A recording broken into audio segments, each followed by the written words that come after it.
Sandra, let's bring in former Secretary of State Mike Pompeo, who's also a Fox News contributor. Mr. Secretary, a lot to talk about, particularly with this Iran deal that was announced yesterday. But first of all, let's get your take on the opening of these 3 impeachment inquiries in these committees.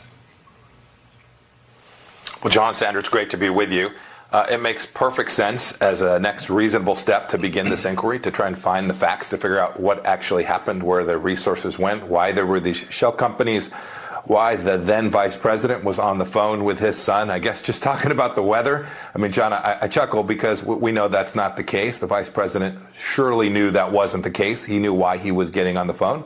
And they ought to answer those questions. I think this inquiry makes perfect sense for the House of Representatives. Hope they'll take it seriously. Hope they'll get to the bottom of it. And I hope they'll report out those findings so the American people can see what Vice President Biden did on behalf of Hunter Biden and whether he benefited personally from it. Already, the chairman of the House Oversight Committee, James Comer, has filed an inquiry letter with Antony Blinken, the Secretary of State, requesting some information about U.S. policy on Ukraine while Joe Biden was vice president. He wrote in part, quote, "The committee seeks information from the U.S. Department of State to provide context for certain sudden foreign policy changes that occurred while Joe Biden was vice president, particularly regarding Ukraine, while then Vice President Biden's son served on the board of directors of a company being investigated for corruption. The committee requests information from the State Department regarding the then vice president's actions and decisions relating to Ukraine." This is all about the firing of Viktor Shokin, who is the prosecutor general there in Ukraine. You spent a long time at the State Department. Did you ever pick up anything on this? Well, we know what the vice president said, John. The vice president has claimed credit for the firing of this special prosecutor. We also know, right, I was the Secretary of State when we had the so-called perfect phone call that the Democrats impeached the president over President Trump over. Let's get to the bottom. Let's find the facts. I hope the State Department will provide the information that Representative Comer is requesting. I think those are very reasonable requests, and the State Department ought to be able to accommodate them pretty readily. All right, let's move on to this Iran deal that was announced yesterday. American hostages swapped for Iranian prisoners. $6 billion in Iranian funds that have been held up by South Korea will be released back to Iran. It's not like it was in 2013 when the Obama administration gave American taxpayer money to Iran. This is their money. But critics still say this is rewarding Iran for bad behavior. It might just encourage them to keep doing this. What do you say? John, this is far worse than what happened in 2013. The amount of money being exchanged is even greater, $6 billion. That's $1 billion plus per hostage. We all want every one of these families home. Any American held anywhere, we want them back, John. I worked my tail off when I was Secretary of State to bring Americans home, but we did it differently.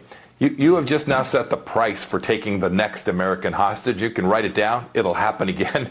Not only the Iranians, but the North Koreans, the Russians, they will all see that America is prepared to pay in the Biden administration to get people back. And they're broke nations, and they'll go do it. This is a bad business model. It is bad for America. And we're doing this at a time that the Iranians are underwriting the Russian effort to kill Ukrainian kids, civilians. To give them $6 billion, the world's largest state sponsor of terror, as ransom is horrible policy.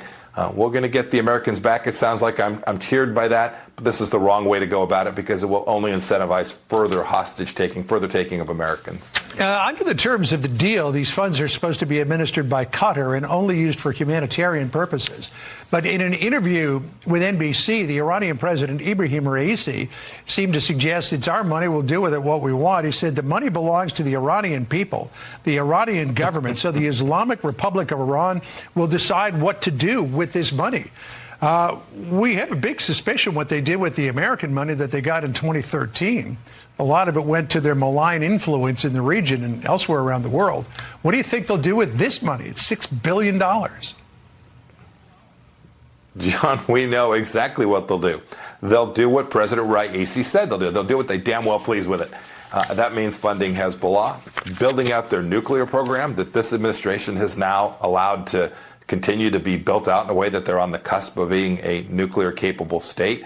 They'll use it to put our friend and ally Israel at risk. No, we know exactly where this money will go. It's all fungible, John. To the extent they spend $1 on health care or the needs of their own people, this dollar may go to that, and another dollar will be available to fund terror around the world. It's a tragic deal. I don't understand it for the life of me, John.